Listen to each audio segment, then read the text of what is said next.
guys, it's Jessii Vee, and welcome back to another episode of Everybody Has a Story. This is definitely one of my favorite series that I have on my channel. I just love having friends and family come onto my channel to tell their own stories from their life. And today's video is very special to me because it features my grandma. Now, the reason why I decided to title this video 98% of you won't believe what you're about to hear is because my grandma's story is so unbelievable. She's gonna be telling you guys what life was like back in the 1950s growing up, and it's just so different. It's nothing that you would expect. And the reason why 98% of you guys will be so shocked to hear what she's about to say is because only 2% of my audience grew up when she grew up. I only have 2% of people that follow me that are over the age of 60. A lot of you guys are a lot younger, and even me editing this video and hearing what she had to say, I was mind blown. And it really puts things into perspective for you and shows you how different life was back when she was growing up as to how it is now. So I'm gonna go ahead and let her tell her story of what life was like back in the 1950s. I hope you guys enjoy.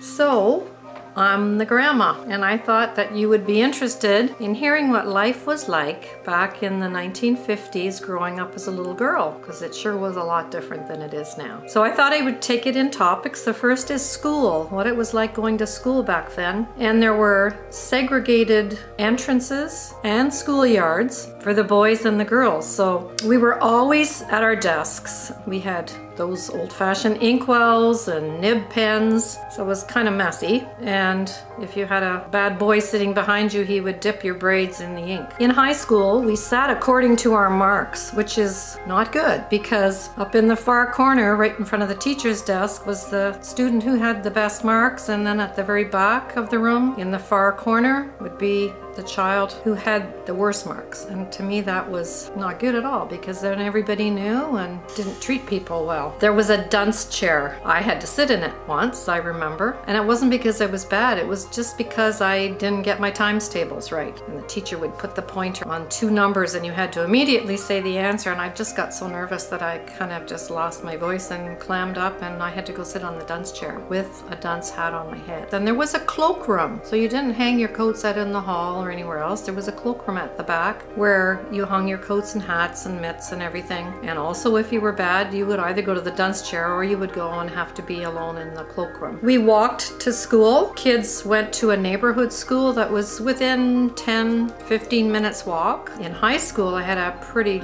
longer walk, 30 to 40 minutes to get to my school. And in winter, with sub-zero freezing temperatures, it wasn't the easiest thing. We had gym uniforms, not shorts and running shoes that we brought from home. We had gym uniforms that we had to wear, and choir tunics that we wore, and of course the 50s clothing, which was a lot of fun actually. Girls did not wear jeans to school. We wore skirts or dresses, and there was a rule for how short your skirt could be. If it was more than a little higher than your knees, you were sent home. We did wear those hideous poodle skirts that you've seen, but I never liked them much. Fashionable girls wore stockings with a kind of a seam down the back. The only problem was keeping the seam straight, and girls were often seen leaning over and straightening the seam. We also wore crinolines. They were very stiff and scratchy on your skin though, and put runs in your stockings. I wore bobby socks to school when I was in my early teens, and then nylons as I got older. And like you can probably see in some of these pictures, I also wore saddle shoes or white bucks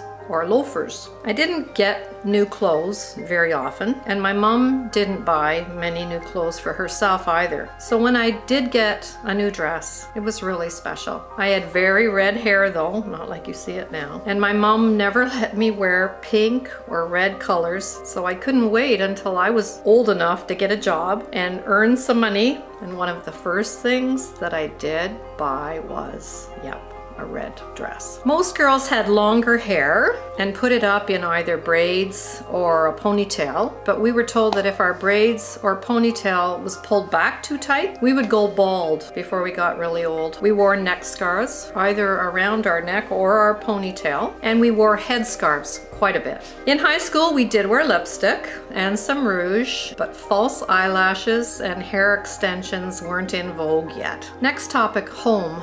It was very safe. We could play outdoors really all day long. We had to be home though when the street lights came on. It was a different world back then. We never worried about strangers or things like that. As a matter of fact, we didn't even lock our doors. I went to the store all by myself, even as a little kid, with my allowance to buy candy, chocolates. I think when I was about 11 years old, I got a weekly allowance of 25 cents for doing chores around the house. You could buy a lot of candy for 25 cents. Chocolate bars were 5 cents or 10 cents, and a bag of potato chips, 5 cents. We didn't have TV. TV was not a common thing. It wasn't invented really yet when I was a little kid. We only had radio, and then by the time I was about 8 years old, we got a black and white television set. We watched Lassie and Lawrence Welk and cowboy movies on TV. My mom really liked cowboy movies and books. Also Jackie Gleason, I Love Lucy, The Nelson Family. I thought Ricky Nelson was so handsome. Then there was Father Knows Best and The Howdy Doody Show. And I joined the Mickey Mouse Club, and I had Mickey Mouse ears mailed to me. I watched the Mickey Mouse Club really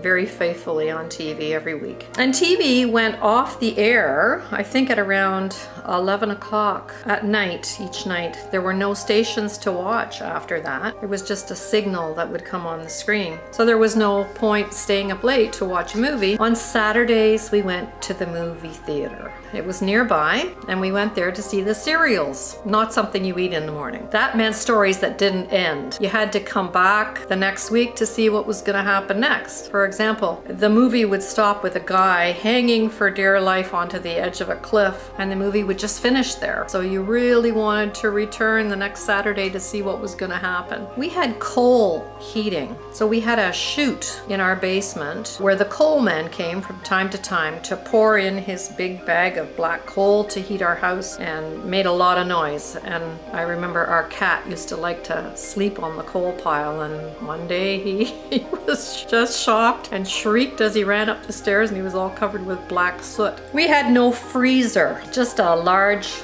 block of ice that was delivered regularly, which my mom put in the top section of our fridge, and it was called the ice box. It lasted, and it kept the fridge cold until the ice all melted. We had no shower. I can't imagine living without a shower. We only had a bathtub, but the water didn't stay hot that long like a shower does. We had no electric stove. We had a wood stove. We also didn't have a fancy washer and dryer or even a laundry room. My mom had a wringer washer, and you had to be careful. If you had long hair dangling over the wringer, your hair could get caught in it. If you had really dirty clothes, like socks, your mom would rub them hard along a scrub board, and then my mom hung all the clothes outside on a pulley clothesline to dry, even in the winter. They would freeze at that time of year, of course, because they were wet when she hung them out. Then she would bring them into the kitchen and hang them on another line in the kitchen to thaw out. It was really funny to walk into the kitchen shortly after she brought in my dad's long underwear and hung it up. I had to dodge around them to get to the sink, and it really looked so odd, like white, stiff legs with no body inside. We lived in the city, and we didn't own a car, so we went everywhere on the streetcar or later the trolley bus. People who did own cars often went for the flashy, bright-colored ones, and they were big. People didn't wear seat belts, and cars had bench seats, even in the front, so you could cram a lot of people into a car then. With no TV, we played games like puzzles, checkers. I loved to read books, and I read comic books like Archie and Veronica. We played hopscotch, skipping, or went roller skating on the road. The roller skates would often come unclipped from my shoes though, or the straps come loose and that would send you flying. Many people attended church and Sunday school, and only the kids with bad reputations swore or smoked cigarettes. And tattoos were really only obvious with biker gangs. I don't remember any girls in my high school getting tattoos. We ate pretty simple food, very little packaged food, but we did drink pop, especially ginger ale. I never had pizza till I was about 16, and McDonald's hadn't even been thought of. They did though have drive-in hamburger places where the waitress would come out to your car and took your order and delivered it to your car when it was ready. It sat on a tray that attached to your car window ledge. My mom was always baking pies or cakes or cookies and making homemade dinners and lunches. We had a milkman who came with dairy products. The milk was in glass bottles and had a thick layer of cream on the top of it. And when the bottle was empty, we left it on the front porch for the milkman to pick up when he delivered a new bottle. He came in a horse and a wagon. So did the bread man, who brought fresh baked bread and cookies and sweet cakes in a basket under a nice clean tea towel. It always smelled really good. We did not have cell phones or computers. We had what was called a party line on our phones, so when the phone rang with a certain ringtone, we picked it up. But someone else could be listening to our conversation because we were on a party line, meaning more than one family were on the same line. But if your party line person was listening in on your conversation, sometimes they would sneeze or cough, or you could hear them whispering, and that made you mad, and you'd ask them to hang up the phone. There were no computers invented yet. I learned how to use a manual typewriter, and I got pretty fast doing it. But if you went too fast, all the letters would go up at the same time and get stuck. And if you made a typing mistake, there wasn't much solution for that until whiteout was invented to cover up your mistake. I've always loved music, and I enjoyed everything from classical to rock and roll. I grew up at the start of the rock and roll mania, so one of my favorites was Elvis Presley. I remember seeing him on the Ed Sullivan Show for the first time. The network insisted that he only be televised from the waist up because he moved his hips so much. Others I liked were the Everly Brothers, Frankie Avalon, and as I said earlier, Ricky Nelson, just to name a few. You could order fan pictures that were pretty good quality to hang up, so I did that. Then there were the school dances in the neighborhood church basement. The guys were on one side of the gym and the girls on the other. Girls never asked a boy to dance. You had to wait for a guy to cross over the gym floor and ask you to dance. The dances that we did back then were the stroll, the twist, jive and swing, the bop,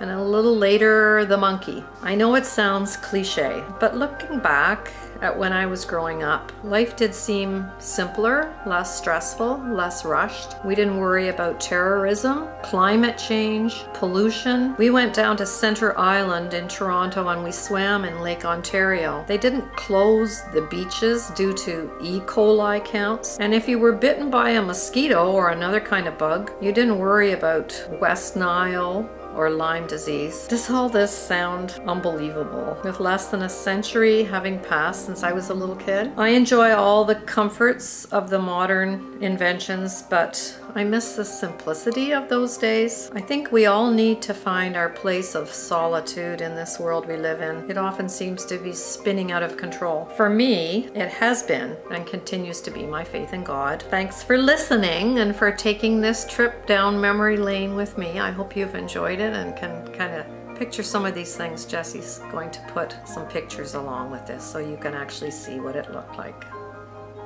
Alright guys, so I hope you guys enjoyed this video. I found it just so fascinating to listen to and to edit, and especially when I had to research pictures from the 1950s to insert into this video. I definitely learned a lot. I hope you guys did too. I'm so grateful that my grandma was willing to come on here and tell her story for all of you guys to hear, and now I will have it on my channel forever, so that's super special. But yeah, I hope that really put it into perspective for you guys as to how different life is now. But I hope you have an awesome rest of your day, and I will see you in my next video. Bye!